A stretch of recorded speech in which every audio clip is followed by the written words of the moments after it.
Hello everyone. I'm going to have a go today to try and show you how I made this card. This piece of embossing was from this Alter New 3D embossing folder, which I just received. Love it. Absolutely love it. I used to think 3D embossing folders were just too over the top for clean and simple cards, but you can be selective with how you use them, and I was pleased with the way this one turned out. I have had to go to a slightly larger card than my normal size. This one is a 5x7. I normally make a card that's a rectangular card anyway, that's a quarter of the size of a sheet of A4, but this one is a bit bigger just to give me a bit of extra white space really. And I put the paper for that one in the folder at a bit of an angle, and because the bit was sticking out like this, when I put it in, I put it in kind of like that, and because the bit was hanging out and I used watercolor paper for that, this was flattened and the bits that were hanging out weren't, and so I just chopped them off and I finished up with that strange shape, which I'm normally not too keen on, but I was quite pleased with the way that came out. Anyway, we'll have a go and see. This time I'm going to do it absolutely straight and see. This is not watercolor paper. This is some plain flat white, fairly absorbent card, so we'll just see what happens. I've got no idea if it's going to work, if it's not, so we'll play it by ear. So to start off with, I'm going to use, this one is Bashful Blue, I think it is, and I'm just going to put a bit around the edge of the embossing folder like that. I'm going to give it a bit of a spritz with water from a distance so that it's a mist rather than great blobs. Going to close up my embossing folder and put it through my Cuttlebug.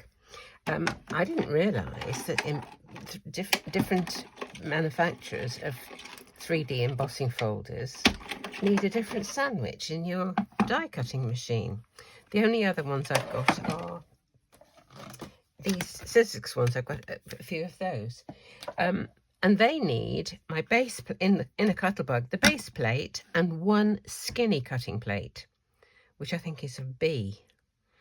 But this one needs the base and a C plate. So I don't know if other manufacturers do something different or not. So that looks nice, doesn't it? It's a bit sort of skyey or whatever. I'll just check the colour. It's very, very old, probably not made anymore. Yeah.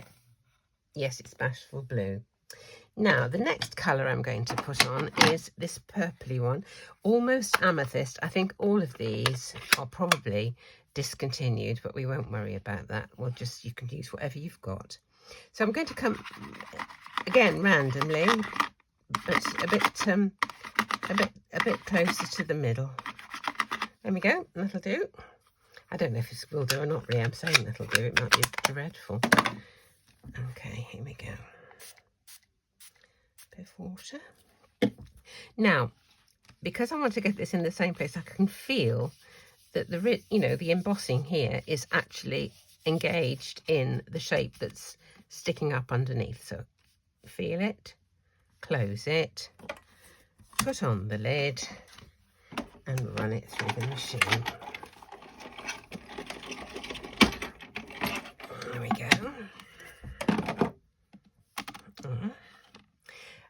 And the last colour, I think I'll just give that a quick wipe. The last colour, I'm going to do a slightly deeper lilac-y colour. And what's this one called? Wisteria Wonder. I don't know if they still make it or whether they don't, but it doesn't matter, does it? Right, I'm going to keep this one more towards the centre.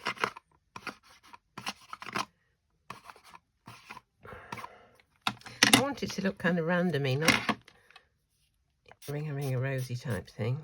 There we go. Now, feel this is, yeah, that's in the right place now. And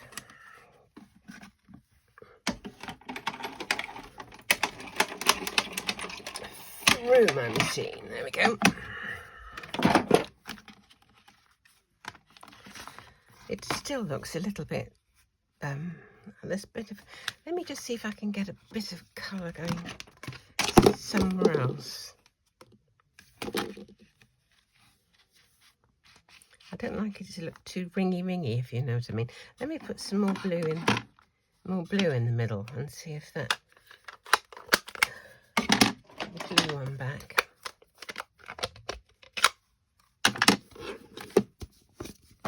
Let's clean that off a minute there.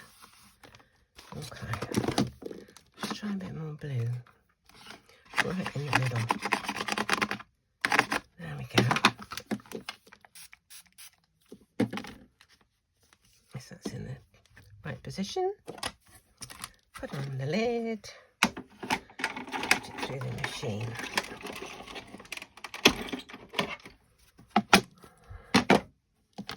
That's a bit more interesting.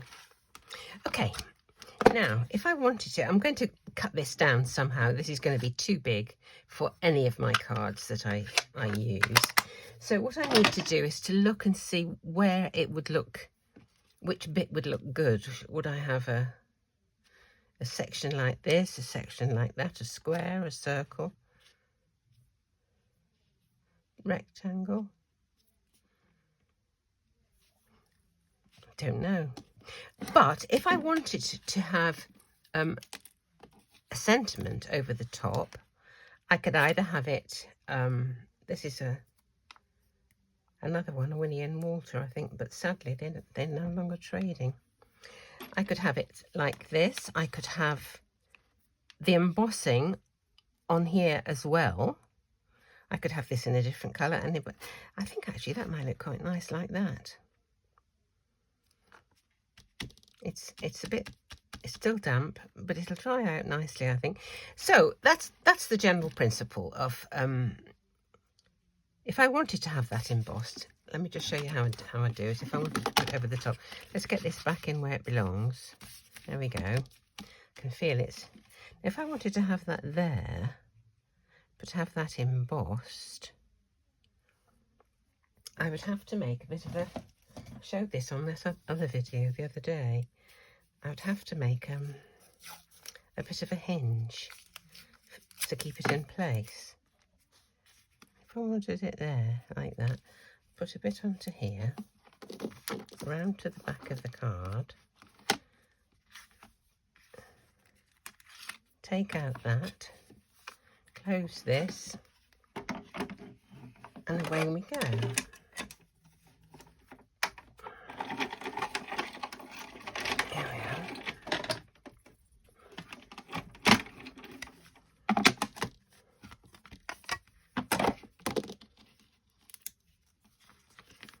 So if I wanted an embossed thing to match, gently, there we go. That could go and it could fit exactly over, that's where it was. You see? You may prefer it just like this. Do what you like. I quite like it flat actually, but if you want to do it embossed in exactly the same place, you just need a hinge, that's all. Anyway, I will continue to finish this off, dry it off, and make it into a card, which I will show you later. So I hope you've got a little bit of something from this quick video, and thanks for watching.